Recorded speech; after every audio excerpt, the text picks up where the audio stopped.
Okay, just the last one on here. We just want to apply a finish to it. So obviously some of these objects are overlapping others. So obviously the bed is overlapping the wardrobe and the bedside table is overlapping the bed.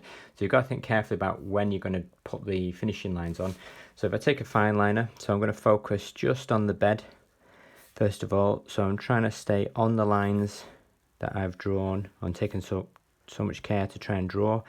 So I can put a little bit of texture, some creases on there.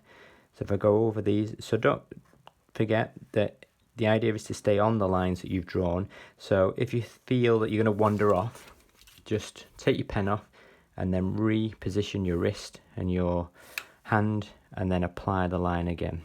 So sometimes when they've got straight lines, sometimes it's best to use your ruler to try and make sure that you stay on those lines. So if I draw this bit out, I'm going to ignore this bit for now. I'm just focusing on the bed. There we go. So we're trying to, if you get undershoots, that's where they don't meet, that's okay. We're trying to avoid overshoots if we can, so that's when you go past the point required. So there's the bed on the side.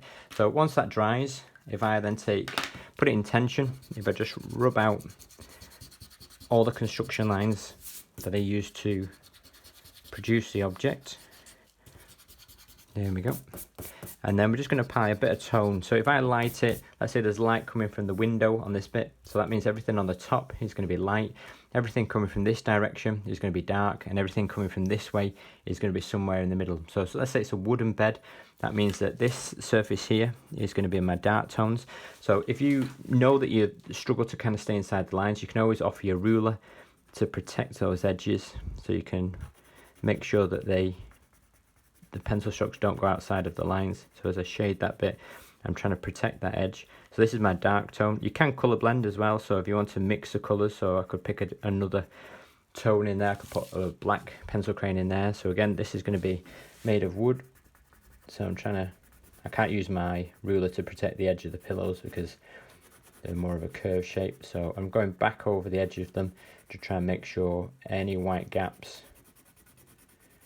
are blended in. So there's my dark tones. So this way is going to be my mid-tones. So this is going to be a mid-tone. So I'm going to take off the pressure. So taking care to stay inside the lines. There we go. So around the bedside table. So the mid-tone is going to track all the way up here. There we go. And this is going to be a mid-tone. So this is going to be the only light tone on the wood. So I'm going to take the pressure off even more. There we go. So even if the pillows are going to be white, we're going to put a bit of tone in them with my pencil. So again, if the light source is coming this way, that means just on the edge, this is going to be the dark tone. So I'm just angling my pencil. There we go. On that edge, and I'm angling that bit.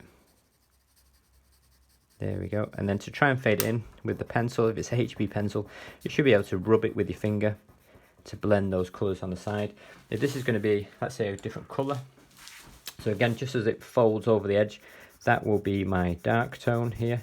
But then because it's got a curved surface, it's going to gradually fade to a mid-tone. So gradually fade to a not a mid-tone, a light tone on the top. There we go. So I'm going to try and blend. So try not to scribble like that. I'll have to go back over the top of them. There we go. And then you might have to change direction. So this bit's going to be the light tone. So as I blend that bit on. There we go. And we get to this corner, it's going to fade over to the edge. So along this edge here, it's going to then go a little bit darker. This will be my mid-tone just on this section here. So I'm going to press on just a little bit harder, just over the top here. Just on that section. There we go, on the side. So once we've done that, if you wanted to, you can do some suggestive shading around the side here. So let's say I wanted the wall to be...